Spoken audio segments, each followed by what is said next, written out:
안녕하세요. 베트남기 아나운서입니다. 오늘은요, 수동태 개념에 대해서 정리해 보도록 하겠습니다.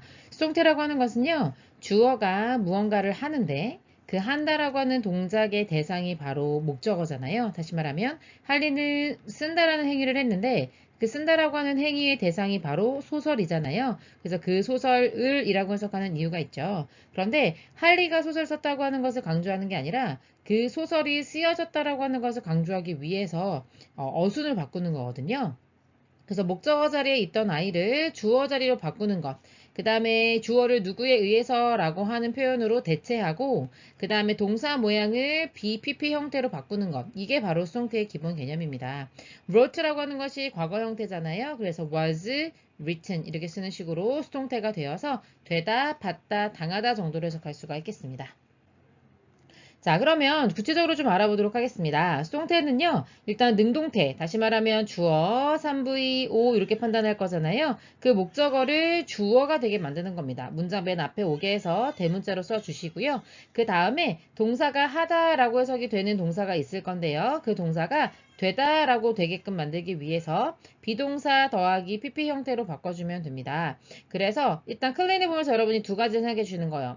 클린을 보니 첫 번째 시제가 뭐다? 현재다. 그 다음에 당차 주어가 the living room이 될 거잖아요. 그럼 단수가 되겠구나. 그렇다면 우리가 쓸 수 있는 비동사는 is 겠구나. 그래서 is cleaned 이렇게 와주게 되는 겁니다. 그 다음에 능동태 문장. 그러니까 우리가 원래 주어라고 했던 아이를요. 뒤에 by us라는 표현으로 뒤로 빼줍니다. 그래서 by라고 하는 전치사 쓰는 것이 원칙이다. 따라서 the living room이 문장의 주어 is cleaned라고 돼 있죠. 이럴 때 3V 수동태가 되었다. 원래 삼형식 동사 출신인데 걔가 수동태 형태입니다. 이렇게 적어주면 되겠습니다. 자, 그러면 이제 시제를 좀 구체적으로 보도록 할 텐데요. 원래 있던 문장, 능동태의 동사를 보고서 시제를 판단하는 겁니다. 근데 여기가 지금 과거 형태로 되어 있죠. 그러면 my computer, 얘가 지금 단수이고 그 다음에 시제가 과거라고 판단을 하셨으니까 여러분들이 바로 was로 가면 되는구나 이렇게 판단할 수 있겠습니다. 그래서 과거 시제 같은 경우는 주어가 단수면 was, 복수면 were의 형태로 pp를 가져오면 되겠구나 이해하시면 되겠죠. 자, 또한 이제 미래가 나올 때가 있습니다. 미래라고 하는 것은 미래를 나타내는 조동사가 나오고 그 다음에 이제 hold라고 하는 동사 원형이 오는 형태잖아요. 그래서 마찬가지예요. will은 삭제가 되지 않습니다. 그래서 그대로 가고 그 다음에 비동사 더하기 PP 형태를 써야 되는데 조동사 뒤에는 동사 원형이 와야 한다는 규칙이 있기 때문에 비동사의 동사 원형의 형태인 be를 이렇게 그대로 써줬다라고 생각하시면 되겠죠. 그래서 수동태가 미래 시제로 쓰일 때는 will, BPP 형태로 언제나 비동사로 고정되어 있다 이해하시면 되겠습니다.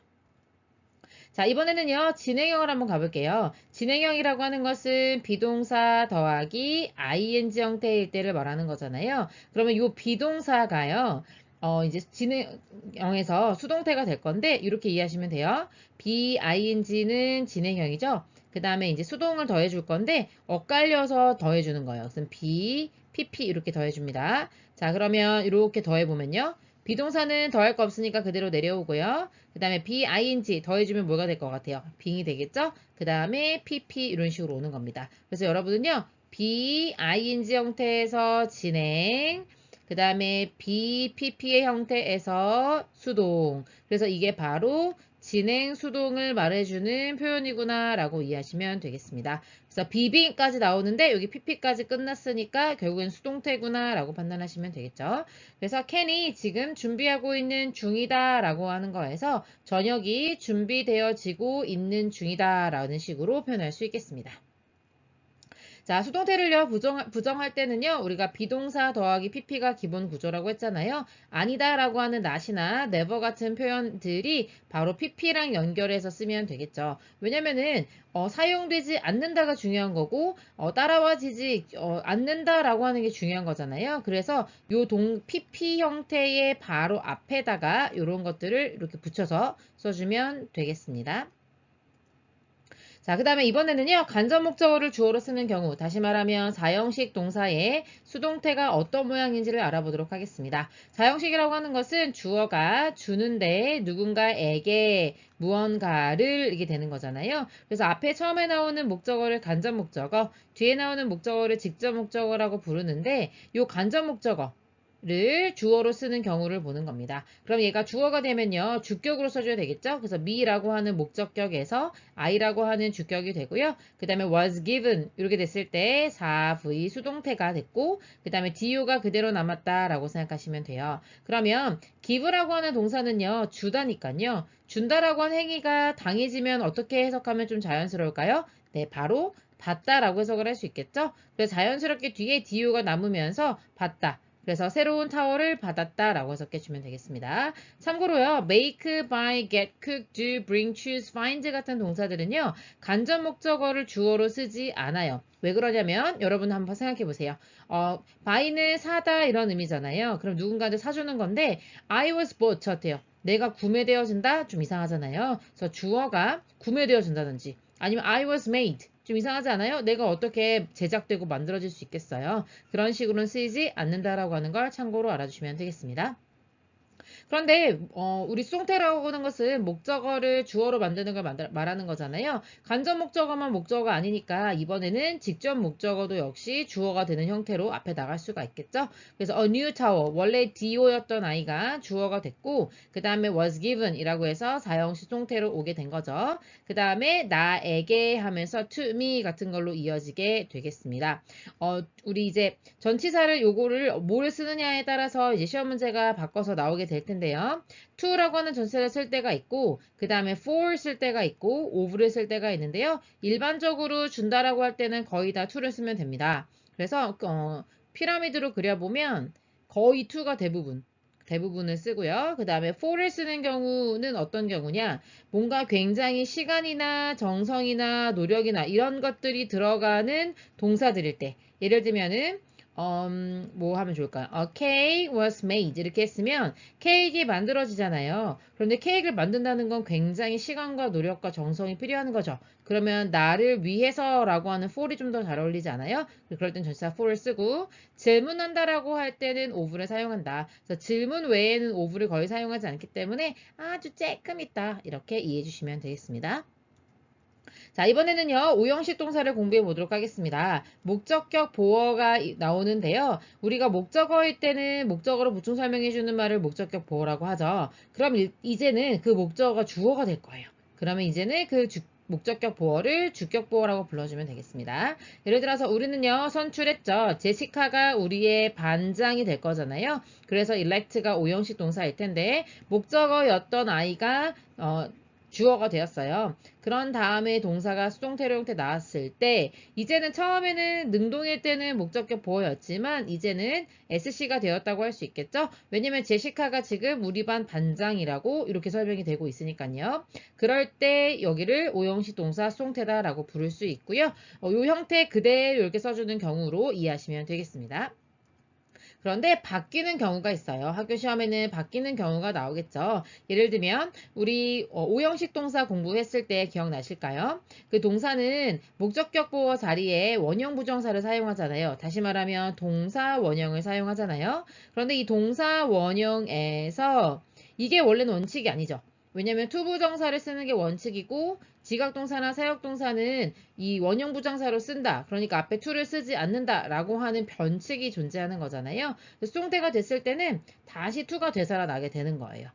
그래서 여기 Judy was seen 이라고 해서 of 수동태가 되고 당연히 cross하는 건 주디니까요. 목적어였다가 주어가 됐으면 이것도 능동태일 때는 OC였다가 SC가 되었다고 이해할 수 있겠죠. 투부정사 형태로 되돌려준다. 여기가 바로 포인트가 되겠고 그 다음에 지각동사 뒤에 ing 형태 올 수 있잖아요. 이거는 변형 없이 그냥 그대로 온다. 이해하시면 되겠습니다. 사역동사 할 때도 마찬가지입니다. 목적격 보어 자리에 원래 원형 부정사, 즉 동사 원형이 오잖아요. 그런데 수동태가 됐을 때는 반드시 to를 되살려야 한다라고 하는 것. 이것을 기억하시는 게 수동태의 가장 중요한 포인트가 되겠습니다. 그래서 원래는 목적어였던 애가 주어가 돼서 내가 됐고요. was made. 됐는데 만들어지게 됐는데 여기서는 준비하게 된 거죠. 그러면은 원래는 능동태일 때는 OC였다가 SC가 되었을 때 to를 다시 되살린다라고 하는 것. 그래서 결론은요. 오형식 동사가 수동태가 됐을 때는요. 동사가 원래 뭐였는지와 상관없이 무조건 오형식 동사 수동태 다음에는 투부정사 형태가 나와서 어떤 능동적인 동작을 말해줄 거다라고 통일할 수 있겠습니다. 무조건 투부정사일 수 있다는 걸 기억해 주세요. 자, 이번에는요, 원래 우리 수동태가 by 이렇게 돼서 by 다음에 행위자, 누가 했는지를 설명해 준다고 했죠? 그런데 by보다 다른 전치사가 좀 더 어울리는 경우가 있어요. 예를 들면은, 내가 어떤 영화를 보고 기뻐하게 됐는데, 영화에 의해서 기뻐했다라고 하면 조금 이상하잖아요. 그래서 동반을 나타내는 전치사 with가 좀 더 어울린다는 거죠. 그래서 be pleased with. 뭐를 갖고 있어 기쁘고, 뭐로 붐비고, 뭐에 만족하고, 뭐로 덮여있고, 뭐로 가득 차 있다. 라고 하는 애들은 전치사 with가 좀 더 잘 어울리고요. 그 다음에 뭐에 대해 걱정한다라고 하는 뭐뭐 대해가 좀 더 적절하잖아요. 누구에 의해서 좀 이상하죠. 그 다음에 누구에 의해서 관심 있게 됐다기보다는 인 다음에 어떤 영역 같은 것들을 말해주는 게 좋고, 그 다음에 뭐에 놀랐는지 그 놀라게 해주는 대상을 쓸 때 at을 쓰는 게 좀 더 적절하겠다. 이렇게 여러분들이 감각적으로 판단하시면 되겠습니다. 자, 그리고요, 전치사에 따라서 당연히 의미가 달라질 수밖에 없겠죠. to는요, 누구누구에게라고 해석이 되니까, 그리고 as는 뭐뭐로써 알려지는 거니까, for는 뭐뭐로 해서 이유를 나타내는 거니까요. 그래서 뒤에 to 다음에는 대상이 나오고, as 다음에는 동격으로 주어가 무엇으로써 알려져 있는지 파악하고, 그 다음에 이제 이유로 가주는 거고요. 그 다음에 be made from과 of가 있는데요. 이제 be made from 같은 경우는요, 재료의 성질이 변해요. 예를 들면 와인 같은 것들이 만들어지는데 포도로 만들어지잖아요. 그런데 여러분들이 이제 이 와인 안에서 포도알을 볼 수가 있나요? 아니죠. 이렇게 화학적인 변화를 통해서 바뀌게 되잖아요. 그런 식으로 화학적인 변화가 일어날 때는 from을 쓰게 되고요. of 같은 경우에는 물리적인 변화. 그러니까 재료의 성질이 변하지 않는 거예요. 예를 들면은 의자가 만들어지잖아요. 근데 의자는 나무로 만들어지죠? 그러면 여러분이 의자에서 나무를 못 보나요? 볼 수 있잖아요. 다만 의자 모양으로 얇게 나무 형태가 물리적으로 변화한 것 뿐이죠. 그럴 때는 오브를 쓴다. 반드시 외워서 본인 걸로 만들어 주시기를 부탁드리겠습니다. 수고하셨습니다.